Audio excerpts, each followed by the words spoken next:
देखिए, अपनी हार को सामने देख एक डरी हुई, बौखलाई हुई, कायर बीजेपी चुनावों को रद्द करना चाहती है। आप सब जानते हैं कि इस चुनाव में साफ मेजॉरिटी, साफ बहुमत इंडिया गठबंधन के पास है। ये पहला सामना है, पहला मुकाबला है भाजपा का, और इस चुनावों में साफ तौर पे बहुमत इंडिया गठबंधन के पास है। आप जानते हैं कि कुल मिलाकर 36 मतदान होने हैं। 36 में से 20 से अधिक वोट इंडिया के पास हैं और 14 से 15 वोट भाजपा के पास हैं। यानी कि साफ तौर पे इंडिया गठबंधन ये चुनाव जीतने जा रहा है। लेकिन अपनी हार को अपनी आंखों के सामने देख एक कायर बीजेपी रद्द कर रही है और गैर कानूनी हथकंडे अपना रही है। सबसे पहले इन लोगों ने सेक्रेटरी इलेक्शंस को बीमार कर दिया। आज इन लोगों ने चुनाव के जो प्रिसाइडिंग ऑफिसर होते हैं उनको बीमार कर दिया। ऐसा लगता है कि पूरी की पूरी बीजेपी इंडिया गठबंधन को अपने सामने देख बीमार हो गई है। और बीजेपी क्या मैसेज देना चाहती है इस देश में कि ये इस देश का लोकतंत्र क्या इतना कमजोर है कि जब बीजेपी चुनाव जीतने की स्थिति में होगी तो चुनाव होगा, लेकिन अगर भाजपा ये चुनाव हार रही है तो चुनाव नहीं होगा। क्या ये मैसेज देना चाहती है भाजपा?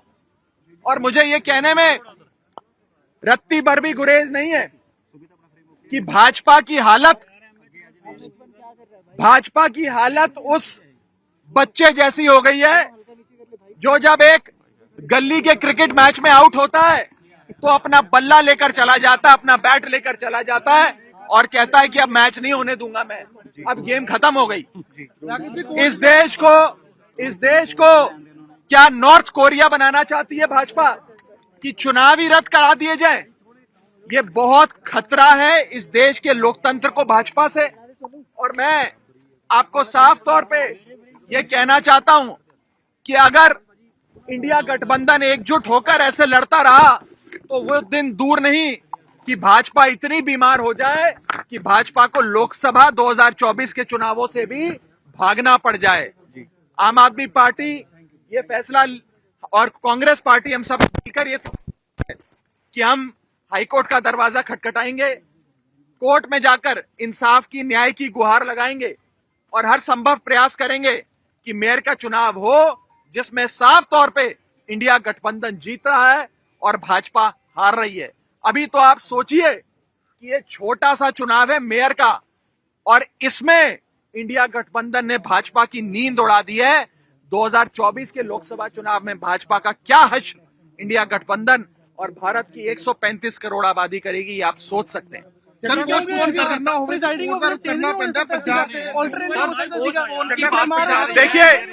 देखिए हम आज भी इलेक्शन प्रशासन से यही विनती करेंगे कि अगर एक प्रिसाइडिंग अफसर बीमार हुए हैं तो आप दूसरा प्रिसाइडिंग अफसर नियुक्त कर दो, जिस मर्जी को चाहे नियुक्त कर दो। लेकिन चुनाव आज शेड्यूल्ड थे, निर्धारित तारीख थी, आज चुनाव होना था।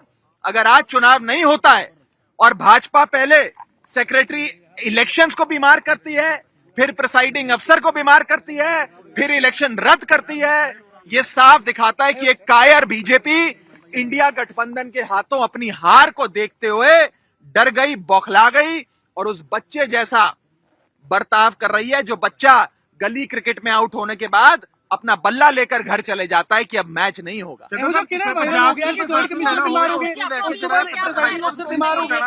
देखिए हम लोगों के पास आज इस इलेक्शन बिल्डिंग में जाने के लिए वैलिड पासेस थे, हम समय पर पहुंचे, लेकिन ये बताया गया कि एंट्री बंद कर दी गई है। और एंट्री इसलिए बंद कर दी गई है क्योंकि प्रिसाइडिंग अफसर अचानक से बीमार पड़ गए हैं। बताया जा रहा है कि प्रिसाइडिंग अफसर भी बेचारे एक अस्पताल से दूसरे अस्पताल जाने का प्रयास कर रहे हैं, लेकिन कोई अस्पताल उन्हें भर्ती नहीं कर रहा क्योंकि वो वास्तव में बीमार नहीं है, लेकिन ये हथकंडे हैं भाजपा के। ये दिखाता है कि भाजपा इस देश के लोकतंत्र को खत्म करने के लिए और निष्पक्ष चुनाव, फ्री एंड फेयर इलेक्शंस को खत्म करने के लिए किसी भी हद तक जाएगी। मेरा आप सबके माध्यम से देश की जनता को भी निवेदन है कि पार्टियां आएंगी जाएंगी, सरकारें भी बनेंगी बिगड़ेंगी, लेकिन इस देश के लोकतंत्र को बचाने के लिए भाजपा से छुटकारा पाना जरूरी है। अगर भाजपा बनी रहे, चुनाव रद्द कर देगी और भारत को नॉर्थ कोरिया बना देगी। फिर क्या करेंगे? देखिए, ये आज जो चंडीगढ़ में हुआ ये झलकी है। भारतीय जनता पार्टी 2024 के चुनावों में भी हर संभव हथकंडा अपनाएगी, चुनावों को, फ्री एंड फेयर इलेक्शंस को, निष्पक्ष चुनाव को इन्फ्लुएंस करने के लिए, प्रभावित करने के लिए। इसीलिए इस देश की 135 करोड़ जनता को साथ आना होगा, इंडिया गठबंधन को और मजबूत होना होगा और मजबूती से भाजपा का सामना करना होगा। बाकी बातचीत एक बार हाईकोर्ट का फैसला आ जाए उसके बाद करेंगे। हमने हाईकोर्ट में गुहार लगाई है कि निष्पक्ष चुनाव हो और नए प्रिसाइडिंग अफसर आज ही नियुक्त किए जाएं, ताकि आज ही निर्धारित जो डेट है उस पर चुनाव कराया जाए। बहुत बहुत शुक्रिया। हमसे जुड़े रहने के लिए हमारे YouTube चैनल को सब्सक्राइब करें और नई वीडियो की नोटिफिकेशन के लिए बेल आइकॉन को दबाएं।